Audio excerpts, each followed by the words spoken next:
বন্ধুরা, এই ভিডিওতে আমি আপনাদেরকে দেখাবো কিভাবে আপনারা জব কার্ড ডাউনলোড করবেন। আমাদের পশ্চিমবঙ্গে রাজ্যে খুব তাড়াতাড়ি করে এসআইআর চালু হবে, স্পেশাল ইনসেনটিভ রিভিশন। বন্ধুরা, ভোটার কার্ডের স্পেশাল ইনসেনটিভ রিভিশন চালু কিন্তু হয়ে যাবে।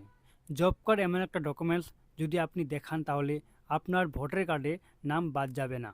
হ্যাঁ বন্ধুরা, আপনারা ঠিকই শুনেছেন।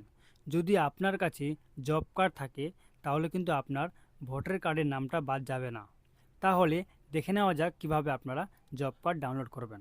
জব কার্ড ডাউনলোড করার জন্য প্রথমে আপনাদেরকে গুগল ব্রাউজারে সার্চ করতে হবে জব কার্ড ডাব্লিউবি। এখানে লেখা আছে মহাত্মা গান্ধী নারেগা, এখানে ক্লিক করবেন। তারপর বন্ধুরা, এখানে লেখা আছে ডিস্ট্রিক্ট, এখান থেকে নিজের ডিস্ট্রিক্টটা সিলেক্ট করবেন। তারপরে এখানে লেখা আছে ব্লক, এখানে নিজের ব্লকটা সিলেক্ট করবেন। তারপরে বন্ধুরা, এখানে লেখা আছে পঞ্চায়েত, এখান থেকে নিজের পঞ্চায়েতটা সিলেক্ট করবেন। তারপরে এখানে আর1-এ লেখা আছে জব কার্ড রেজিস্ট্রেশন, আর1-এর 3 নম্বরে লেখা আছে জব কার্ড এমপ্লয়মেন্ট রেজিস্টার, এখানে ক্লিক করবেন। বন্ধুরা, আপনার গ্রাম পঞ্চায়েতে যতগুলি জব কার্ড হয়েছে তার পুরো লিস্টটা এখানে আপনাকে দেখাবে। এই লিস্ট থেকে আপনি নিজের নামটা খুঁজে বের করবেন। যদি আপনি লিস্টের নাম পেয়ে যান তাহলে বন্ধুরা এই জব কার্ডের নাম্বারে ক্লিক করবেন।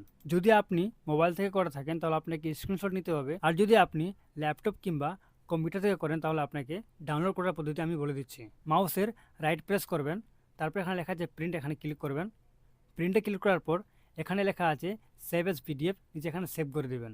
তো বন্ধুরা, এই ছিল আজকের ভিডিও। আজকের ভিডিওতে এই পর্যন্ত। আবার দেখা হবে নেক্সট ভিডিওতে নেক্সট টপিক নিয়ে।